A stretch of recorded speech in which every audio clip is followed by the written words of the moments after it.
Dans cette vidéo, il s'agit du développement fascinant de l'archéologie au fil des siècles. Je t'explique comment la collecte et l'étude des artefacts ont évolué, passant de l'intérêt symbolique des premiers pharaons aux méthodes scientifiques de l'archéologie moderne. Il y a plus de 3000 ans, les pharaons égyptiens collectionnaient des artefacts des temps passés. Ils conservaient des statues et des inscriptions pour honorer leur histoire. Ces collections n'étaient pas scientifiques, mais symboliques. L'intérêt pour le passé existait déjà. L'archéologie n'était pas encore une discipline.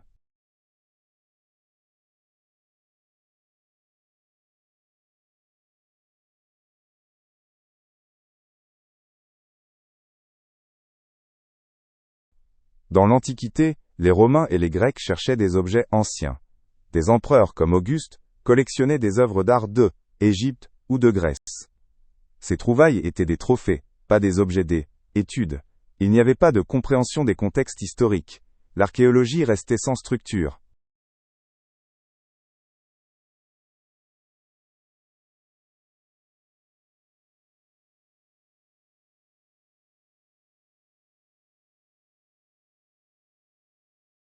Au Moyen Âge, les monastères et les églises collectionnaient des reliques, comme des ossements de saints.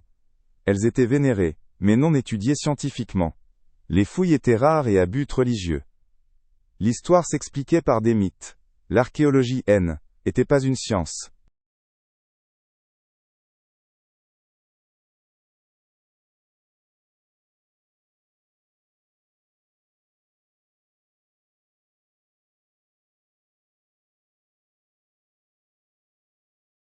Au XVe siècle, la Renaissance débute. Des savants en Italie collectionnaient des statues et des pièces romaines. Ils étudiaient des textes antiques pour comprendre leurs découvertes.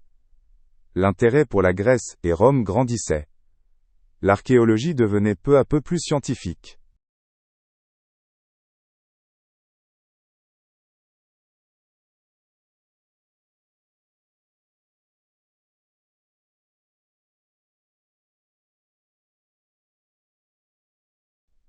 En 1748, les fouilles commencent à Pompéi et Herculanum. Ces villes ensevelies par le Vésuve fascinaient l'Europe. On recueillait des mosaïques et des objets du quotidien. Mais les fouilles manquaient de méthode. Ces découvertes ont inspiré l'archéologie moderne.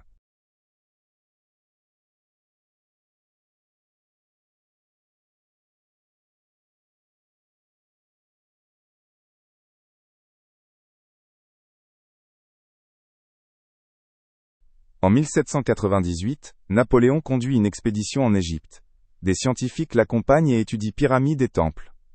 La pierre de Rosette est découverte, permettant de déchiffrer les hiéroglyphes. L'archéologie devient plus précise. Égypte devient un centre de recherche.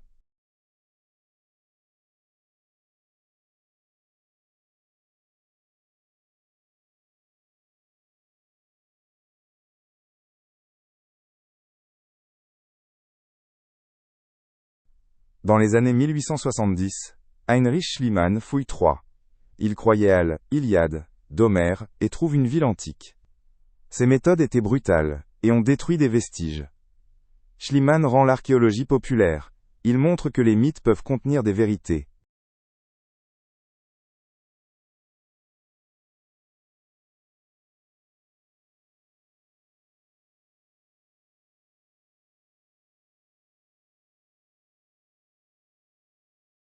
À la fin du XIXe siècle, l'archéologie devient scientifique.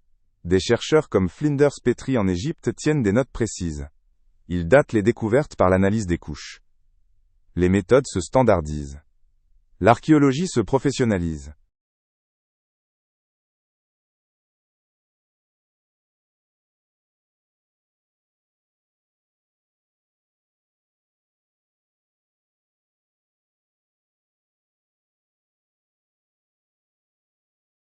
En 1900, Arthur Evans commence les fouilles à Knossos en Crète. Il découvre la civilisation minoenne avec ses palais magnifiques. Son travail révèle une civilisation inconnue. Evans utilise des méthodes rigoureuses. Knossos rend l'archéologie célèbre dans le monde.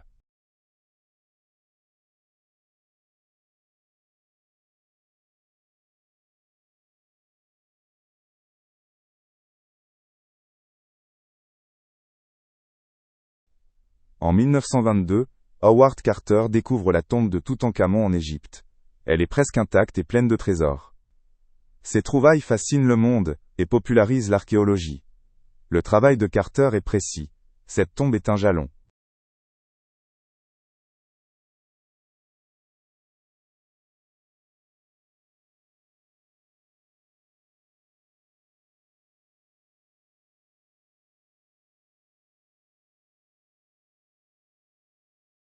Au début du XXe siècle, la stratigraphie devient centrale. Des archéologues comme Mortimer Wheeler analysent les couches de terre pour dater les trouvailles. Cette méthode clarifie les chronologies. Elle est aujourd'hui standard. L'archéologie gagne en précision.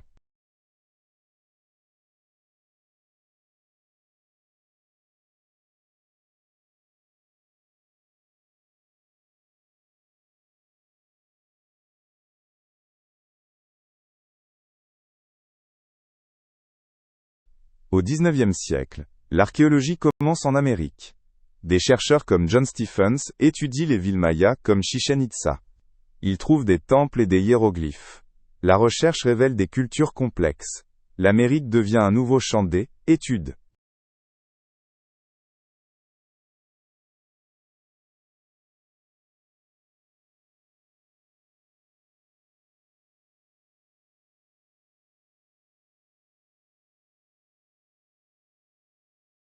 Dans les années 1940, l'archéologie sous-marine débute. Des plongeurs comme Jacques Cousteau découvrent des navires coulés. De nouvelles technologies aident à récupérer des épaves. Ces trouvailles racontent le commerce et les guerres. L'archéologie étend sous la mer.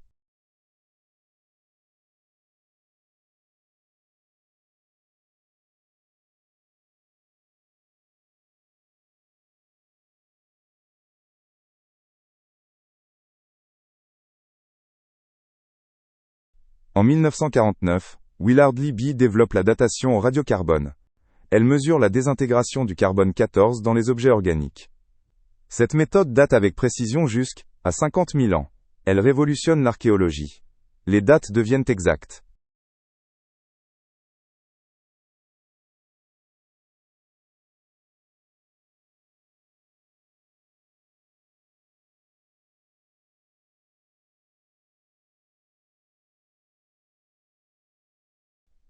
Dans les années 1920, l'archéologie aérienne commence.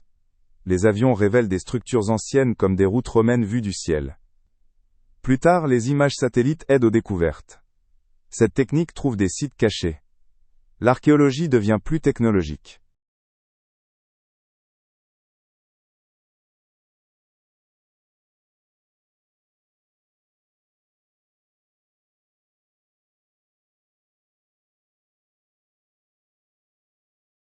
Au XXe siècle, l'archéologie est utilisée politiquement.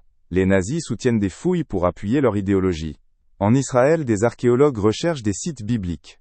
Les découvertes sont souvent interprétées idéologiquement. L'archéologie doit devenir plus neutre.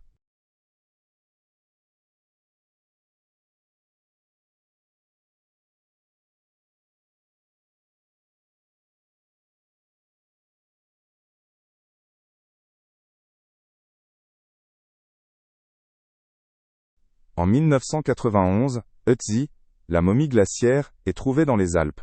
Il vivait il y a 5300 ans et portait outils et vêtements. Les analyses révèlent son alimentation et ses maladies. Ötzi donne un aperçu de la préhistoire. L'archéologie devient plus personnelle.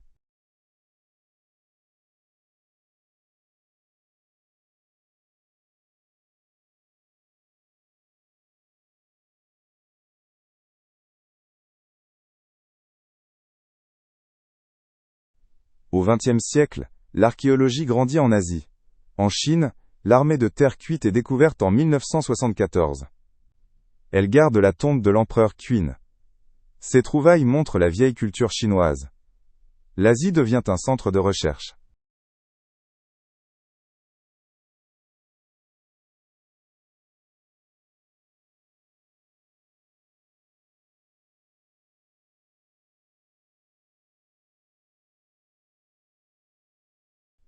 Au XXe siècle, le débat sur éthique commence. Les archéologues coloniaux ont souvent volé des objets. Les peuples indigènes réclament des restitutions, comme les marbres d'Elgin. L'archéologie devient plus respectueuse. Le respect des cultures grandit.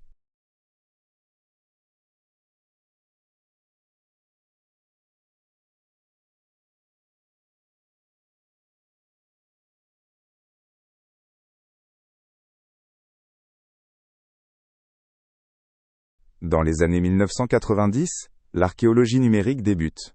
Des modèles 3D IOPTER de sites comme Petra sont créés. Des bases de données conservent les trouvailles dans le monde entier. La technologie rend l'archéologie plus accessible. Elle protège les sites numériquement.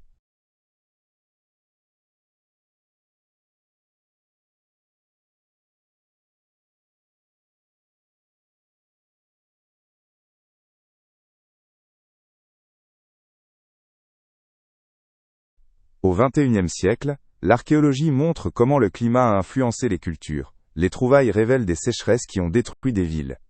Aujourd'hui, le changement climatique menace des sites comme Venise. Les archéologues protègent le patrimoine. La recherche aide à comprendre le passé.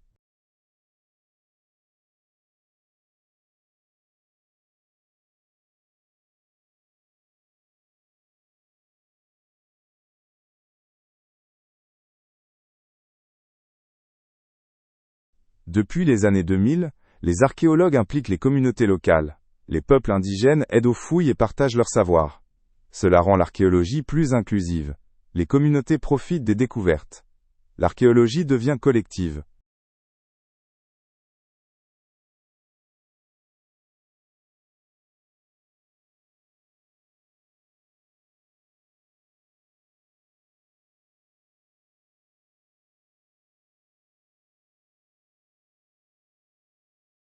Au XXe siècle, l'archéologie médico-légale apparaît. Elle étudie des fosses communes, par exemple liées aux guerres. Des techniques comme l'analyse ADN identifient les victimes. L'archéologie aide à rendre justice. Elle lie histoire et criminologie.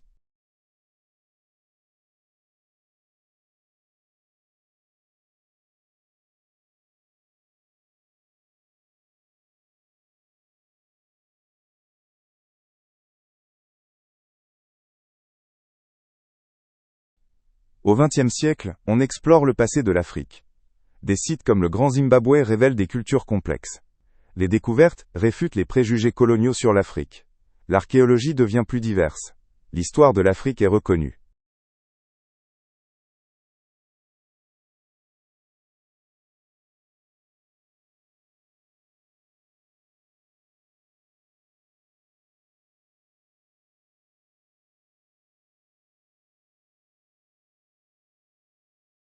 Depuis les années 2000, les archéologues utilisent les satellites. Ils trouvent des villes cachées, par exemple au Cambodge. Les images infrarouges montrent des structures sous le sable. La technologie facilite les découvertes. L'archéologie devient ultra-moderne.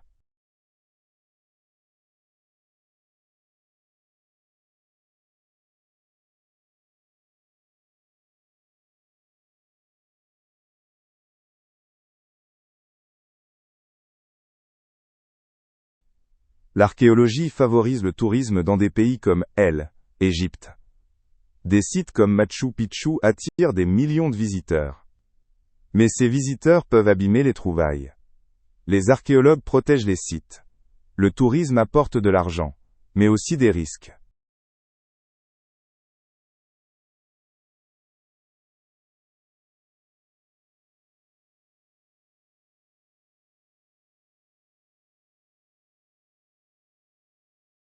Des femmes comme Gertrude Bell ont marqué l'archéologie. Mais elles étaient longtemps sous-représentées. Aujourd'hui, les femmes dirigent de nombreux projets, comme Zahi Hawass en Égypte. Égalité progresse. L'archéologie devient plus diverse.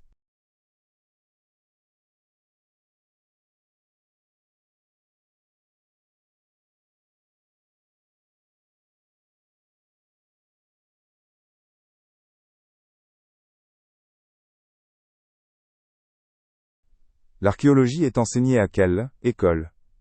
Les élèves apprennent sur les pyramides ou les ruines romaines. Les fouilles dans les musées passionnent les enfants. L'enseignement inspire des chercheurs. L'archéologie fait vivre l'histoire.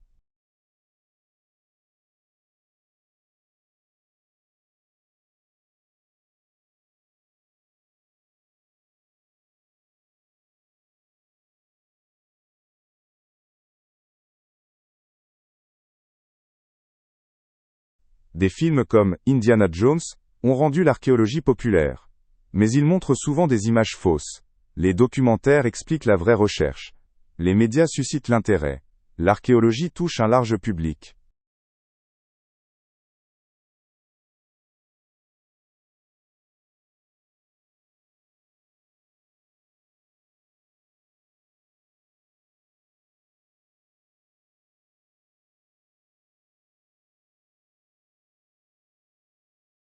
L'archéologie révèle le passé avec de nouvelles technologies. Elle protège le patrimoine contre les guerres et le climat. Éthique et la collaboration sont centrales. L'archéologie relie les cultures. Elle reste passionnante et importante.